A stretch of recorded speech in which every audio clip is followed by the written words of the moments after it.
پیارے دوستو، آب حیات دراصل فارسی زبان کا لفظ ہے جس کے معنی آب بقا، آب دوام یا امرت کے ہیں۔ آب حیات کے متعلق یہ خاصیت بیان کی جاتی ہے کہ جو اسے پیے گا یا اس میں غسل کرے گا اسے حیات دائمی اور بقائے دوام حاصل ہو جائے گا۔ آب حیات کا تصور بہت قدیم ہے، یہاں تک کہ یوحنا میں بھی اس کا ذکر اس طرح ملتا ہے کہ پھر اس نے مجھے بلور کی طرح چمکتا ہوا آب حیات کا ایک دریا دکھایا جو خدا اور برہ کے تخت سے نکل کر اس شہر کے درمیان میں بہتا تھا اور دریا کے پار زندگی کا درخت تھا۔ اس کے علاوہ قبل از اسلام بھی فارسی ادب کی مختلف داستانوں میں اس کا تذکرہ ملتا ہے، جن میں سے ایک داستان عاشق ہے اور جو اس کو پیے گا اس کو موت نہ آئے گی اور وہ قیامت تک زندہ رہے گا۔ اس پانی کا نام آب حیات ہے۔ یہ سن کر ذوالقرنین کے شوق میں اضافہ ہوا۔ انہوں نے علماء سے کہا کہ آپ بھی ہمارے ساتھ چلیں اور پوچھا ذرا یہ تو بتائیں کہ سواری کے لیے سب سے اچھا چست و چالاک جانور کون سا ہوتا ہے؟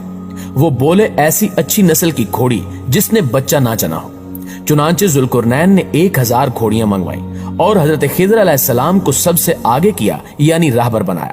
پھر آپ نے علماء اور حکماء سے پوچھا کہ وہاں پہنچنے کے بعد اگر اس جگہ اندھیرا ہوا تو کیا کریں گے؟ علماء اور حکماء نے کہا کہ ایسا کریں کہ شاہی خزانے سے لال و گوہر لے لیں، کیونکہ اگر وہاں اندھیرا ہوا تو ان کی روشنی میں آگے بڑھیں گے۔ لہٰذا ایک قیمتی لال جو اندھیرے میں روشن ہو جاتا تھا وہ لیا اور حضرت خضر علیہ السلام کے حوالے کیا۔ تخت و تاج اور سلطنت ملازموں میں سے ایک عقل مند اور دانا ملازم کے سپرد کر کے 12 سال کے وعدے پر اس سے رخصت ہوئے، اور جب کوہ کاف پہنچے تو راستہ بھول کر ایک جگہ 1 سال تک پریشان و سرگرداں رہے، اور اسی اثناء میں حضرت خضر علیہ السلام لشکر سے جدا ہو کر اندھیرے علاقے میں جہاں سورج کی روشنی بھی نہیں پہنچتی تھی وہاں بھٹک گئے۔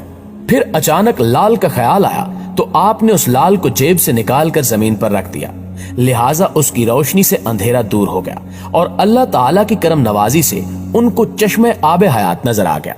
حضرت خضر علیہ السلام نے وضو کر کے آب حیات پی لیا اور خدا کا شکر بجا لائے۔ چنانچہ حضرت خضر علیہ السلام کی عمر دراز ہوئی اور پھر وہ وہاں سے نکل کر آئے تو ایک اور اندھیری جگہ آئی تو دوبارہ اس لال کو زمین پر رکھا جس سے اندھیرا دور ہو گیا، اور جو لشکر کے لوگ اندھیرے میں تھے وہ تمام حضرت خضر علیہ السلام کے پاس جمع ہو گئے۔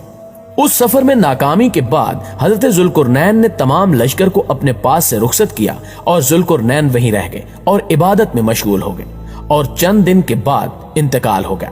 آپ وہیں مدفون ہوئے۔